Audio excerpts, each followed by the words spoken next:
যার কাছে আলেম ভালো লাগে না, যার কাছে কোরআন হাদিস ভালো লাগে না, তার বুঝতে হবে তার মধ্যে কি ঢুকেছে, হারাম কাজ ঢুকে গিয়েছে, গুনাহের কাজ ঢুকে গেছে।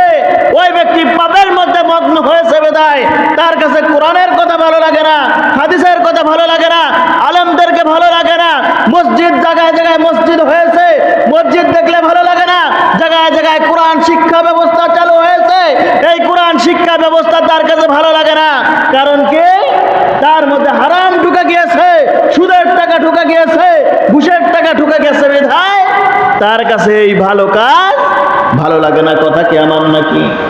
আল্লাহর নবী, বিশ্ব নবী, নবী মুহাম্মদুর রাসূলুল্লাহ সাল্লাল্লাহু আলাইহি ওয়াসাল্লাম প্রথমবারেই ঘোষণা করে দিয়েছে, তুমি হারাম থেকে বেঁচে যাও, তুমি ইবাদতকারী হয়ে যাবে। হারাম থেকে যদি না বাঁচতে পারো তুমি কখনো ইবাদতকারী হইতে পারবে না। ভালো কাজ, নেকির কাজ, পুণ্যের কাজ তোমার কাছে কখনো ভালো লাগবে না। মুসলমান বাবাজিরা রে আমার, দ্বিতীয় নম্বরে আল্লাহর নবী, বিশ্ব নবী, নবী মুহাম্মদুর রাসূলুল্লাহ সাল্লাল্লাহু আলাইহি ওয়াসাল্লাম ঘোষণা করে দিয়েছে, আল্লাহ রাব্বুল আলামিন তোমাকে যেই সম্পদ দিয়েছে এই সম্পদের উপর তুমি শুকরগুজার হও। কি হও? শুকরগুজার হও। যেই সম্পদ তোমাকে আল্লাহ রাব্বুল আলামিন দান করেছে এই সম্পদের উপর তুমি যদি শুকরগুজার হইতে পারো, আল্লাহ রাব্বুল আলামিন তোমাকে অচিরেই তোমাকে ধনী বানাইয়া দেবে। এখন বলতে পারি, হুজুর আমরা তো শুকরিয়া আদায় কম করি না, কেন আল্লাহ সম্পদ বাড়ায় না? এই সম্পর্কে আল্লাহর নবী, বিশ্ব নবী, নবী মুহাম্মদুর রাসূলুল্লাহ সাল্লাল্লাহু আলাইহি ওয়াসাল্লাম বলে দিয়েছেন, একজন ইবাদতকারী বান্দা তার সম্পদ নিয়ে, তার জায়গা জমি নিয়ে, গোটা সমস্ত কিছু নিয়ে যখন একজন মানুষ শুকরগুজার বান্দা হবে, হয়তো দুনিয়াতে সে আল্লাহ রাব্বুল আলামিন তাকে ধনী বানাইবেন না, হাসরের ময়দানে তাকে ধনী বানাইয়া ইবাদতকারী হিসেবে আল্লাহ রাব্বুল আলামিন তাকে জান্নাতের মেহমান বানাইয়া তাকে ধনী বানাইয়া দেবে। এজন্য মুসলমান ভাইরা রে আমার, আল্লাহর নবী, বিশ্ব নবী, নবী মুহাম্মদুর রাসূলুল্লাহ সাল্লাল্লাহু আলাইহি ওয়াসাল্লাম তার উম্মতদেরকে জানিয়ে দেয়, হাদিস শরীফের মধ্যে আল্লাহর নবী, বিশ্ব নবী, নবী মুহাম্মদুর রাসূলুল্লাহ সাল্লাল্লাহু আলাইহি ওয়াসাল্লাম ঘোষণা করে দেয়, আল হারসু আলাল উমরি ওয়াল হারসু আলাল মাল। প্রতিটা মানুষের বয়সের প্রতি চাহিদা থেকে যায়, আবার কিছু কিছু মানুষের সম্পদের মধ্যে তার লোভ লালসা ঢুকে যায়। কিভাবে বাড়ানো যায়, সম্পদের কিভাবে মালিক হওয়া যায়। কিছু কিছু সময় দেখা যায় একজন মানুষ সম্পদের মালিক হইতে গিয়ে হারাম কাজের মধ্যে ঢুকে, সুদের টাকা লাগাইয়া, ঘুষে টাকা লাগাইয়া অনেক টাকার মালিক হইয়া এরপরে জায়গা জমির ব্যবসা করে, আছে না নাই? দুনিয়াতে প্রচুর আছে। সুদের কারবারের মধ্যে ঢুকে গিয়েছে, ঘুষের কারবারের মধ্যে ঢুকে কোটি কোটি টাকার মালিক হয়ে সম্পদ কিনতে কিনতে সম্পদ ভোগ না করেই দুনিয়ার মায়া ত্যাগ করে দুনিয়ার জমিন থেকে বিদায় নেয়। এরকম মানুষ আছে না নাই? বহুত আছে। এজন্য হারাম ত্যাগ করতে হবে। হারাম যে ব্যক্তি ত্যাগ করতে না পারবে সে দুনিয়াতে ইবাদতকারী হিসেবে গণ্য হবে না। ইবাদতকারী আল্লাহ রাব্বুল আলামিনের কাছে ইবাদতকারী হইতে পারবে না। এখন আমরা মনে করতে পারি হযরত আবু হুরায়রা রাদিয়াল্লাহু তাআলা আনহু হাদিস শরীফের মধ্যে বর্ণনা করেন, রাসূল আরবী সাল্লাল্লাহু আলাইহি ওয়াসাল্লাম বিশ্বের মানব জাতিকে ঘোষণা করে দেয়, আমি কিছু কথা বলতে চাই, এই কথা অনুযায়ী কে আসব আমার কথার উপরে আমল করবে, আমার কথা অনুযায়ী নিজের জীবনকে পরিচালনা করবে, তারা দুনিয়াতে সম্মানিত হয়ে যাবে এবং আখিরাতে আল্লাহ রাব্বুল আলামিনের কাছে কামিয়াব হয়ে যাবে। কে বলছে? রহমাতুল লিল আলামিন বিশ্বের মানব জাতিকে মেসেজ দিয়েছে যে আমি কিছু কথা বলতে চাই, আমি কিছু কথা বলবো। এই কথা অনুযায়ী যে নিজের জীবনকে পরিচালনা করতে পারবে সে দুনিয়াতে সম্মানিত, আখেরাতে সফলকাম হয়ে যাবে। সুবহানাল্লাহ।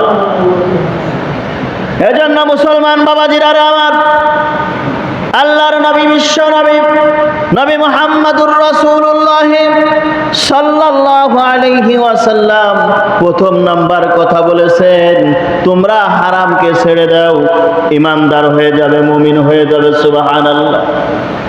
এক নাম্বার কথা কি বলছে? হারাম ছেড়ে দাও। এখন আপনারা বলেন সুদ খাওয়া কি হারাম? ঘুষ খাওয়া হারাম, জিনা করা হারাম, ব্যভিচারী করা হারাম, অন্যকে ঠকানো হারাম, গুনাহের কাজ করা হারাম, একজন মানুষকে লোভ লালসা দেখানো হারাম, একজন মানুষকে জিনার দিকে ঢুকাইয়া দেওয়া হারাম, একজন মানুষ যখন গাঁজা খায় গাঁজা খাওয়া হারাম, ব্যভিচার গাঁজা খাওয়া হারাম, বাবা খাওয়া হারাম, মদ খাওয়া হারাম, সমস্ত গুনাহের কাজ করা হারাম। এখন আপনারাই বলেন, যারা হারাম কাজ করে তারা কি কখনো ইবাদতকারী হইতে পারবে না?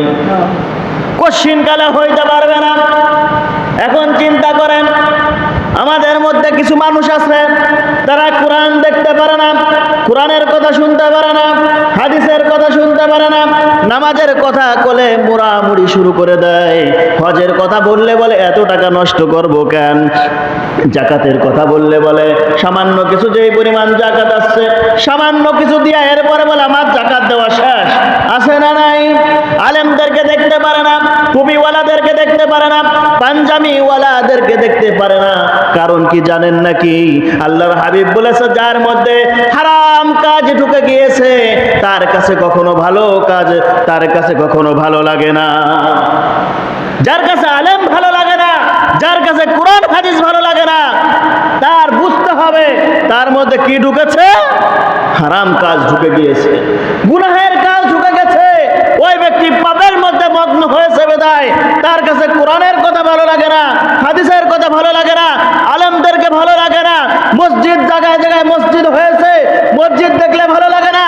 জায়গায় জায়গায় কোরআন শিক্ষা ব্যবস্থা চালু হয়েছে, এই কোরআন শিক্ষা ব্যবস্থা তার কাছে ভালো লাগে না। কারণ কি? তার মধ্যে হারাম ঢুকে গিয়েছে, সুদের টাকা ঢুকে গিয়েছে, ঘুষের টাকা ঢুকে গেছে বিধায় তার কাছে এই ভালো কাজ ভালো লাগে না। কথা কি আমার নাকি? আল্লাহর নবী, বিশ্ব নবী, নবী মুহাম্মদুর রাসূলুল্লাহ সাল্লাল্লাহু আলাইহি ওয়াসাল্লাম প্রথমবারেই ঘোষণা করে দিয়েছে, তুমি হারাম থেকে বেঁচে যাও, তুমি ইবাদতকারী হয়ে যাবে। হারাম থেকে যদি না বাঁচতে পারো তুমি কখনো ইবাদতকারী হইতে পারবে না। ভালো কাজ, নেকির কাজ, পুণ্যের কাজ তোমার কাছে কখনো ভালো লাগবে না। মুসলমান বাবাজিরা আমার, দ্বিতীয় নম্বরে আল্লাহর নবী, বিশ্ব নবী, নবী মুহাম্মদুর রাসূলুল্লাহ সাল্লাল্লাহু আলাইহি ওয়াসাল্লাম ঘোষণা করে দিয়েছে, আল্লাহ রাব্বুল আলামিন তোমাকে যেই সম্পদ দিয়েছে এই সম্পদের উপর তুমি শুকরগুজার হও। কি হও? শুকরগুজার হও। যেই সম্পদ তোমাকে আল্লাহ রাব্বুল আলামিন দান করেছে এই সম্পদের উপর তুমি যদি শুকরগুজার হইতে পারো, আল্লাহ রাব্বুল আলামিন তোমাকে অচিরেই তোমাকে ধনী বানাইয়া দেবে। এখন বলতে পারি, হুজুর আমরা তো শুকরিয়া আদায় কম করি না, কেন আল্লাহ সম্পদ বাড়ায় না? এই সম্পর্কে আল্লাহর নবী, বিশ্ব নবী, নবী মুহাম্মদুর রাসূলুল্লাহ সাল্লাল্লাহু আলাইহি ওয়াসাল্লাম বলে দিয়েছেন, একজন ইবাদতকারী বান্দা তার সম্পদ নিয়ে, তার জায়গা জমি নিয়ে, গোটা সমস্ত কিছু নিয়ে যখন একজন মানুষ শুকরগুজার বান্দা হবে, হয়তো দুনিয়াতে সে আল্লাহ রাব্বুল আলামিন তাকে ধনী বানাইবেন না, হাসরের ময়দানে তাকে ধনী বানাইয়া ইবাদতকারী হিসেবে আল্লাহ রাব্বুল আলামিন তাকে জান্নাতের মেহমান বানাইয়া তাকে ধনী বানাইয়া দেবে। হয়তো দুনিয়ায় আমরা ধনী হইতে পারছি না, শুকরগুজার বান্দা হইছে ঠিকই, কিন্তু আল্লাহ রাব্বুল আলামিন ইচ্ছা করলে ওই ইমানদার বান্দাকে আখিরাতেও জান্নাত দিয়ে ওই ব্যক্তিকে ধনী বানাইয়া দিতে পারেন কে? আল্লাহ। এজন্য আল্লাহ রাব্বুল আলামিন কোরআনের মধ্যে বলেন, লা ইন শাকারতুম লাযিদান্নাকুম لأزيدنكم ولئن كفرتم إن عذابي لشديد। আল্লাহ রাব্বুল আলামিন যে সম্পদ আমাদেরকে দিয়েছে, এই সম্পদের পথে আমাদের শুকরগুজার করতে হবে। আল্লাহ তো আমাকে দুমুঠ ভাত খাওয়ায়। দুনিয়াতে এমন মানুষ আছে যারা দিনের বেলা এক মুঠ খাবারও খাইতে পারে না, আলহামদুলিল্লাহ। শুকর কার হবে? আল্লাহ। আমি তো পোশাক পরতে পারতেছি, সুন্দর সুন্দর পোশাক পরি। অনেক মানুষ আছে যারা ছিঁড়া ফাটা কাপড় পরে চলাফেরা করে, সুন্দর পোশাক তাদের কপালে হয় না, আছে না নাই? এজন্য সর্বহালাতে শুকরগুজার করতে হবে কার? আল্লাহর। আল্লাহ আল্লাহ কে মোবারক নাম হয়, আল্লাহ আল্লাহ শেকুকা কাম হয়। আল্লাহ আল্লাহ ইস শিরিন ইস্তনাম শিরে শাকর মেকুনাথ জানাম তামাম। মুসলমান ভাইরা আমার, আমরা যদি সেই আল্লাহর গোলামি করতে পারি, আল্লাহ রাব্বুল আলামিনের শুকরগুজার বান্দা হইতে পারি, আল্লাহ রাব্বুল আলামিন বলেন আমার নাম তোরা যত জপবি আমি আল্লাহ রাব্বুল আলামিনের অন্তরটা শীতল হয়ে যায়। আমি আল্লাহ রাব্বুল আলামিন তোদের প্রতিটা কর্মের মধ্যে বরকত দান করে তোদেরকে আমি ধনী বানাইয়া দেব। কে বলছে? আল্লাহ বলছে। আর রাসূল আরবি বলেন দুনিয়াতে যা কিছু পেয়েছো তুমি, এক মুঠো খাবার পাও, একটু থাকার জায়গা পেয়েছো, চলাফেরার জন্য তুমি পথ পেয়েছো, পরনের জন্য একজোড়া জুতা পেয়েছো, তুমি শরীর ঢাকার জন্য পোশাক পেয়েছো, এই নিয়েই শুকরিয়া আদায় করো। তোমার নজর যেন উপরের দিকে না যায়। মাটি দিয়ে তোমাকে বানাইছি, মাটির সর্বক্ষণ মাটির চাপ থাকে নিচের দিকে, তোমারও যেন নজর হয় নিচের দিকে। কিভাবে নিচের দিকে হবে? তুমি পোশাক পেয়েছো, একজন গরিব মানুষ পোশাক পায় না। তুমি খাবার পেয়েছো, অনেক গরিব মানুষ আছে, দরিদ্র মানুষ আছে যারা খাবার পায় না। তোমার দুটি হাত আছে, দুটি পা আছে, বিভিন্ন জায়গায় গিয়ে দেখো পঙ্গু মানুষের অভাব নাই, আছে না নাই? এজন্য আল্লাহ বলেন সর্বহালাতে তুমি শুকরগুজার বান্দা হও কার? আল্লাহ রাব্বুল আলামিনের। পরবর্তীতে আল্লাহ রাব্বুল আলামিন বলেন ওয়ালাইন কাফারতুম ইন্না আযাবি লাশাদীদ। যা পেয়েছো এই নিয়ে যদি তুমি শুকরগুজার বান্দা না হইতে পারো, আল্লাহর নিয়ামতের অস্বীকার করো, যা তোমার আছে ও তোমার একদিন থাকবে। মুসা নবী আলাইহিস সালাতু ওয়াস সালামের সময় আল্লাহ রাব্বুল আলামিনের সাথে যখন নবী মুসা আলাইহিস সালাতু ওয়াস সালাম সাক্ষাৎ করার জন্য গিয়েছিল, একটা কথাই শুধু বলবো, এক নারী বলেছিল, এক মহিলা বলেছিল নবী মুসা আল্লাহ রাব্বুল আলামিনের কাছে তুমি যাচ্ছ কথা বলার জন্য, আমার একটা কথা আল্লাহ রাব্বুল আলামিনের কাছে জিজ্ঞাসা করবা, আমি কি হইলে ধনী হইতে পারবো? আল্লাহর নবী বিশ্ব নবী মুসা আলাইহিস সালাতু ওয়াস সালাম আল্লাহ রাব্বুল আলামিনের সাথে সাক্ষাৎ করলেন, কথা বললেন, এবং ওই মহিলা সম্পর্কে, ওই বুড়ি সম্পর্কে আল্লাহ রাব্বুল আলামিনের কাছে জিজ্ঞাসা করলেন। আল্লাহর নবী ওই মুসা নবী আলাইহিস সালাতু ওয়াস সালামকে আল্লাহ রাব্বুল আলামিন বললেন, হে নবী মুসা, তুমি যাওয়ার সময় ওই বুড়িকে বলে আসবা তুমি যা কিছু পেয়েছো এই নিয়ে শুকরিয়া আদায় করো। তুমি যদি শুকরিয়া আদায় করো তোমার সম্পদকে বাড়িয়ে দেবেন কে? আল্লাহ। এই কথা শুনে মুসা আলাইহিস সালাতু ওয়াস সালাম ফিরলেন, বাড়ির সামনে দিয়ে যাচ্ছেন। মুসা আলাইহিস সালাতু ওয়াস সালামকে জিজ্ঞাসা করলেন, ওই বুড়িমা, হে আল্লাহর নবী মুসা, তুমি তো জিজ্ঞাসা করে আসছো, কি বলেছে? আল্লাহর নবী বলেন, মুসা আলাইহিস সালাতু ওয়াস সালাম বলেন, হে বুড়িমা, আল্লাহ রাব্বুল আলামিন বলেছে তুমি যে সম্পদগুলি তুমি গুছাইছো, তোমাকে আল্লাহ রাব্বুল আলামিন যে সম্পদ দিয়েছে, এই সম্পদ নিয়ে যদি তুমি আল্লাহ রাব্বুল আলামিনের শুকরগুজার বান্দা হও, আল্লাহ রাব্বুল আলামিন তোমার সম্পদকে বাড়িয়ে দেবে। ওই বুড়িমা বলল, না, কিসের সম্পদ দিয়েছে? এই সম্পদ আবার কোনো প্রয়োজন নাই। দেখা গেল কি বড় ঘূর্ণি পাকড় ঝড় এসে ওই বুড়িমার যে সম্পদ ছিল সব নদীতে ফেলাই দিয়েছে। কেন ফেলাইছে? ওই বুড়িমা শুকরিয়া আদায় ছিল না, শুকরগুজার বান্দা ওই বুড়িমা হইতে পারে নাই। মুসলমান বাবাজিরা আমার, যেই কথা বলতেছিলাম, দ্বিতীয় নাম্বারে বলেছি শুকরগুজার বান্দা হও, আল্লাহ রাব্বুল আলামিন ধনী বানাইয়া দেবে। তৃতীয় নাম্বারে আল্লাহর হাবিব নবী মুহাম্মদুর রাসূলুল্লাহ সাল্লাল্লাহু আলাইহি ওয়াসাল্লাম বলেন, তুমি দুনিয়াতে পাড়া প্রতিবেশীর সাথে, তোমার আপনজনের সাথে ভালো ব্যবহার করো। কি করো? ভালো ব্যবহার করো। আত্মীয়তা ছিন্নকারী বেহেশতে প্রবেশ করবে না। লা তাদখুলুল জান্নাতা কাতিয়া, আত্মীয়তা ছিন্নকারী কখনো বেহেশতে প্রবেশ করবে না। রক্তের সম্পর্ক, আপনজন, পাড়া প্রতিবেশী যারা আছে তাদের সাথে যদি তুমি ভালো ব্যবহার করতে পারো, আল্লাহ রাব্বুল আলামিন তোমাকে মুমিন বানাইয়া দেবে। কি বানাই দেবে? মুমিন বানায় দেবে।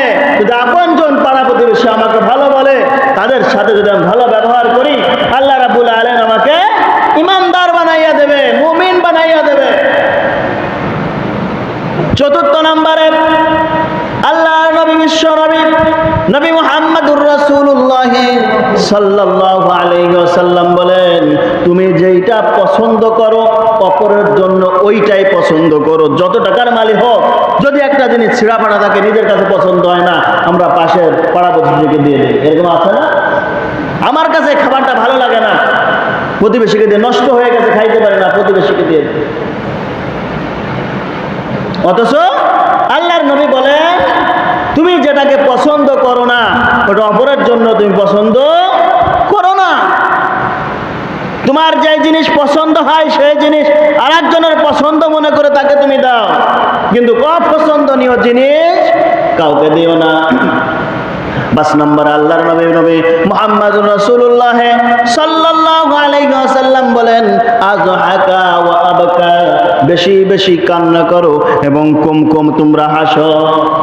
যদি বেশি হাসো অন্তর মরে যাবে, আর বেশি কান্দো জান্নাতের দিকে তুমি অগ্রসর হবে। বেশি হাসলে কি হয়? কলব মরে যায়, অন্তর মরে যায়। এই কথা কি আমার না আল্লাহর নবী বলেছে?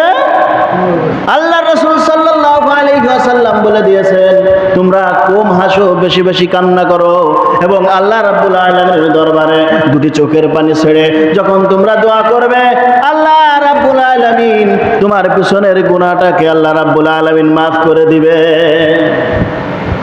এজন্য মুসলমান বাবাজিরা আমার, আল্লাহ রাব্বুল আলামিন আমাদেরকে সম্পদ দিয়েছে, আল্লাহ রাব্বুল আলামিন আমাকে ধন দৌলত দিয়েছে, কিন্তু এর শুকরগুজার যদি বান্দা না হইতে পারি, যদি আমরা মিথ্যাকে ছাড়তে না পারি, যদি সুদ ঘুষ হারাম যত প্রকার কাজকর্ম আছে এগুলো যদি না ছাড়তে পারি, তাহলে হাসরের ময়দানে আল্লাহ রাব্বুল আলামিনের কাছে আমাদের জবাবদিহিতা করতে হবে কি হবে না?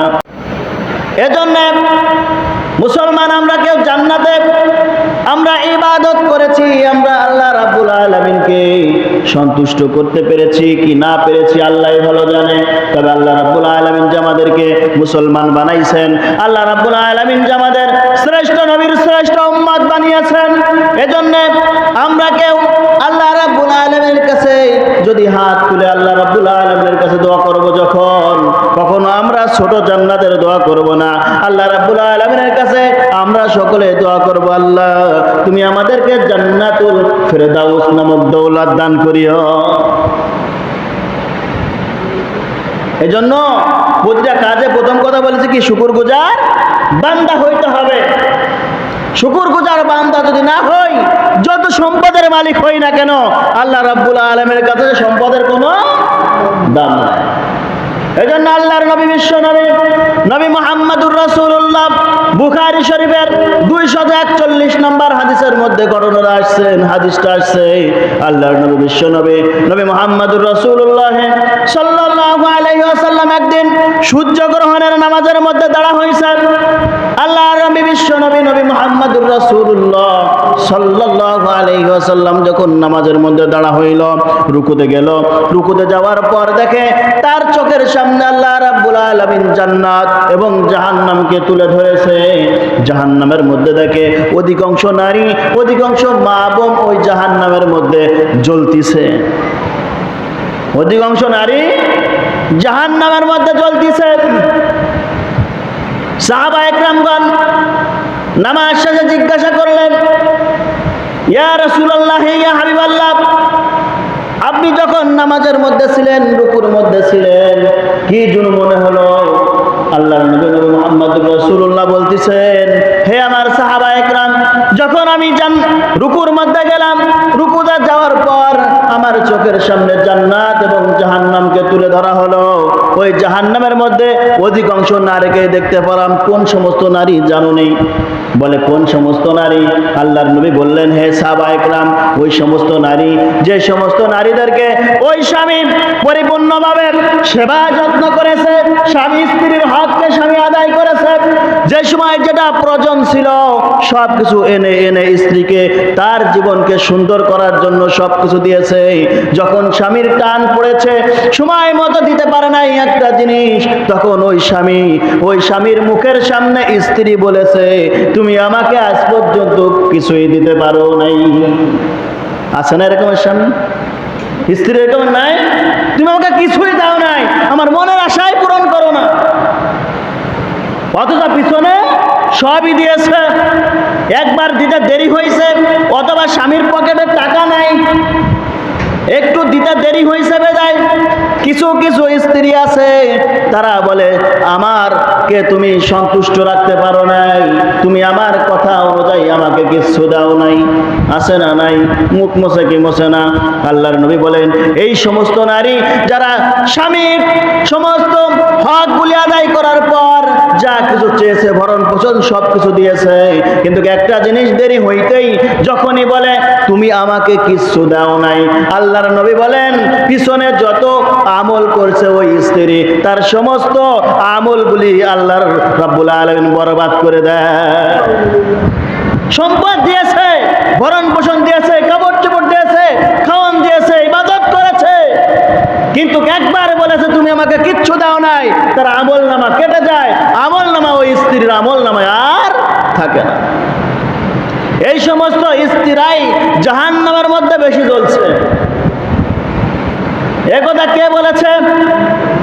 আল্লাহর নবী মুহাম্মদুর রাসূলুল্লাহ সাল্লাল্লাহু আলাইহি ওয়াসাল্লাম হাদিসটা এনেছেন বুখারী শরীফের 241 নম্বর হাদিসের মধ্যে, যে আমি সিজদার রুকুতে গেলাম, আমার চোখের সামনে জান্নাত এবং জাহান্নাম তুলে ধরছে, আর ওই জাহান্নামের মধ্যে অধিকাংশ ওই সমস্ত নারী দেখছি যারা যেই সমস্ত স্বামীরা স্ত্রীর হক আদায় করেছে, মাত্র দিতে একটু দেরি হয়েছে, সাথে সাথে এসে বলেছে কি তুমি আমাকে কিচ্ছু দাও নাই, মানে স্বামীকে যতটুক সন্তুষ্টি করেছে, এক কথা বলার কারণে সে স্বামী তার প্রতি দ্বিগুণ অসন্তুষ্টি হয়ে গেছে, আর এই অসন্তুষ্টি হওয়ার কারণে ওই স্ত্রী জাহান্নামের আসামি হয়ে গেছে। এজন্য মুসলমান বাবাজিরা আমার, আল্লাহর নবী বিশ্ব নবী মুহাম্মদুর রাসূলুল্লাহ সাল্লাল্লাহু আলাইহি ওয়াসাল্লাম বলেছেন, দুনিয়াতে তুমি যতই চলো না কেন, যত টাকাই কামাই করো না কেন, একটা কথা চিন্তা করবা। তিরমিজি শরীফের হাদিসের মধ্যে আল্লাহর নবী বলেন, ইন্নাদ দুনিয়া সিজনুল মুমিন ওয়া জান্নাতুল কাফির। কোন হাদিসের মধ্যে আসছে আদ দুনিয়া সিজনুল মুমিন ওয়া জান্নাতুল কাফির।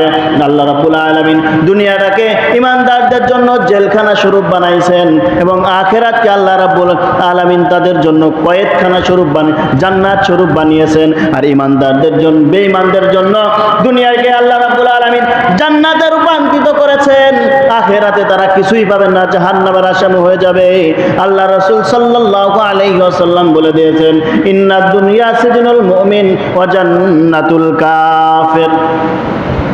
দুনিয়াতে কাফেররা সুদের টাকা, ঘুষের টাকা, হারাম যত প্রকার আছে সব তারা খেয়ে সুন্দরভাবে থাকে, এরপরও তাদেরকে কোনো বিপদ দেখা যায় না। তারা কি ছোট্ট একটা দোকান দিলেও সেই দোকান থেকে তাদের সুন্দরভাবে সংসার চলতেছে, আছে না নাই? কিন্তু দুনিয়াতে কিছু ইমানদারেরা আছে যারা বড় বড় ব্যবসা করে, ব্যবসা করার পর বন্ধ হয়ে গেছে। ওই কোনারটা একবার কোনারটা কমাও। ব্যবসা করার পর অনেক টাকার মালিক হয়েছে, মালিক হওয়ার পরেও দেখা যায় সংসারের মধ্যে অভাব অনটন লেগেই থাকে, আছে না নাই? কারণ কি? আল্লাহ রাব্বুল আলামিন পরীক্ষা করে। আমার ইমানদাররা দেখি যত বড় ব্যবসা করুক, এর মধ্যে অভাব লাগার কারণ হচ্ছে আল্লাহ রাব্বুল আলামিন হয়তো তাকে পরীক্ষা করতেছে, দেখি আমার বান্দা এই নিয়ে শুকরগুজার বান্দা হইতে পারে কি পারে না। আর বেঈমানেরা ছোট্ট চকলেটের দোকান দিলেও দেখবেন ভালোই চলতেছে, জিজ্ঞেস করলে হ্যাঁ ভগবান ভালোই চালাচ্ছে, সংসার চলতেছে। কারণটা কি? আল্লাহ তো বলে দিয়েছে দুনিয়াতে জান্নাত, কষ্টের কোনো প্রয়োজন নাই। আর এই ইমানদারদের জন্য কষ্টের জায়গা দুনিয়া, জেলখানা। কেমন ভাবে জেলখানা? বলে এমন ভাবেই জেলখানা, একজন মানুষের যখন ওয়ারেন্টের আসামি হয়ে যায়, রাত 12টা 1 মিনিটে তাকে ফাঁসি দেওয়া হবে। 12টা 11টার সময় যদি তাকে খাওয়ান দেওয়া হয় কুরমা পোলাও বিরিয়ানি, সে কি সেই খাবারটা খাবে? খেয়ে কি লাভ? একটু তো মারাই যাব, খেয়ে কোনো লাভ নাই। আর সাধারণ একজন বাহিরের একজন ভিক্ষুক দিনে 400-500 টাকা ইনকাম করে, সে জেলখানার বাইরে থাকলে তাকে পান্তা বা ঠান্ডা যে কোনো ভাত দিলেও সে মাইরে দিতে পারে, পারে কি পারে না? তার কোনো চিন্তা নাই তো, ঘুরলেই টাকা 400-500 ইনকাম হবে। জেলখানার মধ্যে কুরমা ফুলায় যতই খাক না কেন, তার কাছে কোনো তৃপ্তি আসবে? কিছুক্ষণ পর আমার মৃত্যু। ঠিক তেমনই একজন ইমানদার, যে প্রকৃত ইমানদার, প্রথম বলেছিলাম কি বলেছি? হারাম ছেড়ে দাও, তুমি ইবাদতকারী হয়ে যাইতে পারবে। একজন ইমানদার যখন হারাম সামনে যায়, যে কোনো হারাম হইতে পারে, সুদ, ঘুষ, জিনা, ব্যভিচার, মদ, গাঁজা, জুয়া, ফেন্সিডিল, ইয়াবা, বাবা যা আছে, এগুলো যখন মানুষ ছেড়ে দিতে পারবে, তখন তার কাছে ভালো খাবারটা গেলেও সে বেঁচে দেখবে এর মধ্যে সুদের টাকা আছে কিনা, হারাম খাবার আছে কিনা। যদি হারাম খাবার থেকে থাকে সে খাবারটা গ্রহণ করবে না। কিন্তু একজন বেঈমান, তার সামনে কুরমা বলা হারাম না হালাম এটা দেখার কোনো প্রয়োজন নাই, সে মেরে দেবে। এজন্য মুসলমান বাবাজিরা আমার, যেই কথা আমি বলতেছিলাম, আল্লাহর নবী 5টা কথা বলেছে। 5টা কথা অনুযায়ী যে নিজের জীবনকে পরিচালনা করবে, সে তার জীবনটা দুনিয়াতে সম্মানিত হবে এবং আখিরাতে সফলকাম হবে। 1 নাম্বার বলেছি, যে ব্যক্তি গুনাহকে ছেড়ে, যে ব্যক্তি হারাম ছেড়ে দিতে পারবে সে ইবাদতকারী হয়ে যাবে। 2 নাম্বার, যে সম্পদ পেয়েছে, সম্পদ নিয়ে যদি কে শুকরগুজার বান্দা হইতে পারে, আল্লাহ দুনিয়াতে সম্মানিত করবে, ধনী বানাইবে, হয়তো দুনিয়াতে না বানাইলো আখিরাতে আল্লাহ রাব্বুল আলামিন তাকে সম্মানিত করবে, ধনী বানাইবে। 3 নাম্বার, নিজে যেটা পছন্দ করো না, অন্যের জন্য সেটা পছন্দ করো না। 4 নাম্বার, আত্মীয়দের সাথে তুমি ভালো ব্যবহার করো, আপনজনদের সাথে তুমি ভালো ব্যবহার করো, তুমি ইমানদার হয়ে যাইতে পারবে। 5 নাম্বার বলেছি, কম কম হাসবে, বেশি বেশি কানবে। এই 5টা অনুসারে, কথা অনুসারে যে ব্যক্তি নিজের জীবনকে পরিচালনা করতে পারবে, আল্লাহ রাব্বুল আলামিন তাকে দুনিয়াতে সম্মানিত করবেন এবং আখিরাতে তাকে সফলকাম করবে, জান্নাত দান করবেন। এজন্য আল্লাহ রাব্বুল আলামিন আমাদের সবাইকে এই 5টি কথার উপর আমল করে দুনিয়ার জমিন থেকে যাওয়ার তৌফিক দান করুক, আমিন। ওয়া আখিরু দাওয়ানা।